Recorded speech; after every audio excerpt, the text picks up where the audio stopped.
It hurts this much because you didn't just lose a person. You lost the person who made you feel deeply seen, the person who made you feel desired, the person who reflected back a version of yourself that you loved, the possibility of a different future, the fantasy that there was one person out there who got you in a way that no one else ever could. And that's a lot to lose. And here's the part that makes it especially painful. You didn't get a clean ending. If someone dies, there's a terrible grief, but there is certainty in that.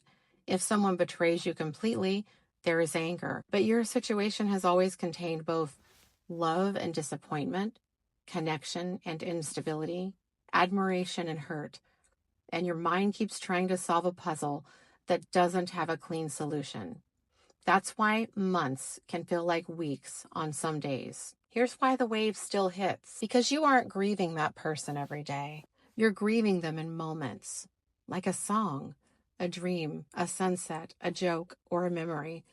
For a few minutes, your brain returns to, I wish I could share this with them again. The hardest truth is, I don't think you're only grieving that person anymore.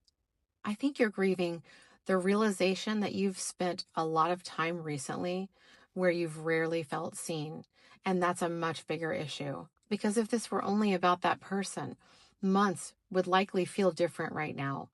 But instead, every time you feel lonely, your brain remembers that one place where you felt understood.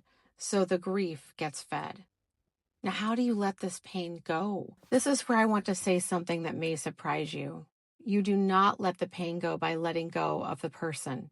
You let the pain go by letting go of the story that says, they were my only chance, or nobody will ever see me like that again. And if only I had done something different. What is likely true? You loved this person, and they loved you. The connection was real, and it was not a relationship that could give you the life you needed. All of those things can be true simultaneously. What healing looks like is not waking up one day and not caring. It's reaching a place where you can say, I loved them.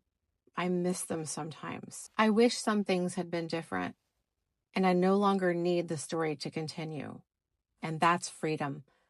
The question that I would ask is not, how do I stop missing this person, but how do I build a life where I feel seen, alive, desired, appreciated, and connected again? Because that's the thing you've been chasing in every conversation in your head. Not the person, but the feeling. The painful part is that for a while, they became the person you shared meaning with. Now you're having to learn how to hold that meaning for yourself again, and that's hard. But it's also where your life is trying to take you. Not back to this person, but back to you. Today is a hard day. It doesn't mean this is how you'll feel forever.